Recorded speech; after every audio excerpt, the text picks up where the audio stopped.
What's up and hello out there, and welcome to ASCRS 2023 in sunny San Diego, California. There's nothing hotter in glaucoma treatment than MIGS, and surgeons need every tool at their disposal to make sure that these procedures have high-level patient outcome.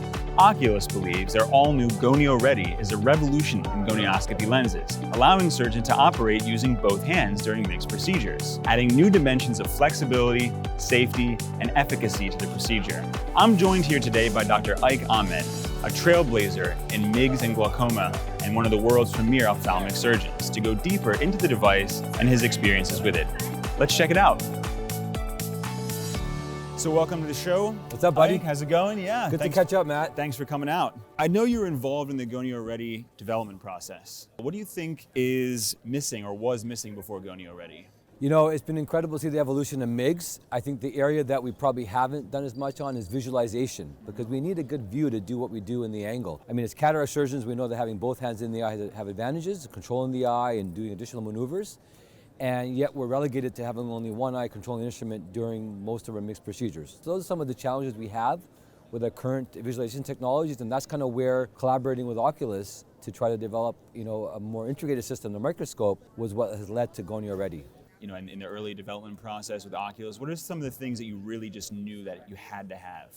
Well, I think it was important that if we have something attached to the microscope, it has to be quite versatile. It has to be willing to have a degree of tolerance for all eyes, depending on the angulation, if there's any movement, any kind of torsion, that lens is going to stay on the eye, because I can't be holding the lens if, of course, it's on the microscope. So I think that was most important. And over the last, more than a year plus, we've evolved in terms of how to actually make that articulation on the actual gonio lens to keep it quite, mobile and versatile, and it stays on the eye. I think that was important. Having a user-friendly experience, and shorten the learning curve to using it was important. So, the attachment to the microscope, the angulations, the control was important as well. And also what's very important is to make sure we have access to the eye. Because, the lens can be on the eye, but we need to make sure we can use the main incision, we can use side ports as well to get into the anterior chamber. So ensuring that we had enough space to work with, those are some of the important principles with the specific design. So I definitely want to get into the two hands thing, because this is, what Oculus is kind of distinguishes this device from the others. So what are the kinds of things that having both hands specifically can help you with?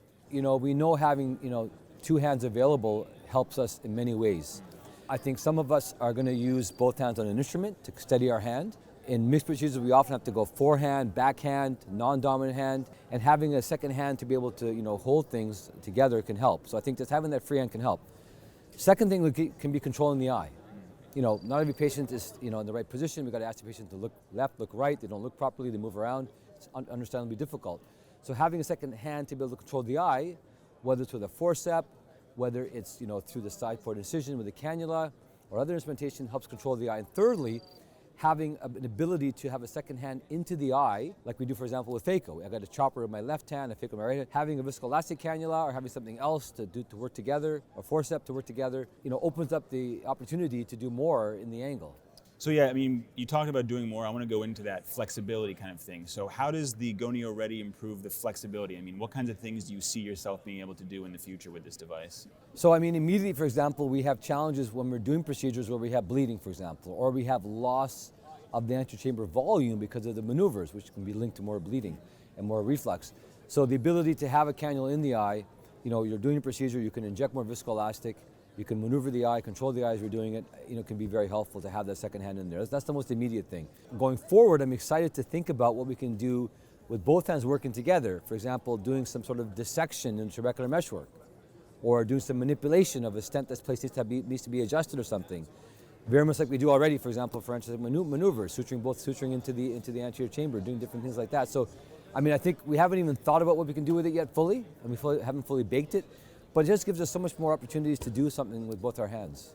One of the big feedback points that Oculus gets about the Gonio Ready is the size of the lens. Can you talk a little bit about how the size of the lens is different and how that helps? Well, as I said earlier, I think it's important you have a wide view, and we do. It's important that the view can be maintained with any kind of movement of the eye, and it does. We can adjust the position of the lens and move it, a few degrees left and right to get that view in the supranasal infranasal quadrant. I think that all helps. But importantly, ensuring that we have access to the cornea through our limbal incisions to provide, that entrance into the anterior chamber is important as well. So all these things are very important. We have a lot of experience with mixed procedures, but it's challenging sometimes at the learning curve, and even those that have had experience, to maintain that view. It's easy to be pushing down with your hand your mind's thinking about what's happening with your injector or with your instrument, and you're pushing down, the view gets difficult to straight.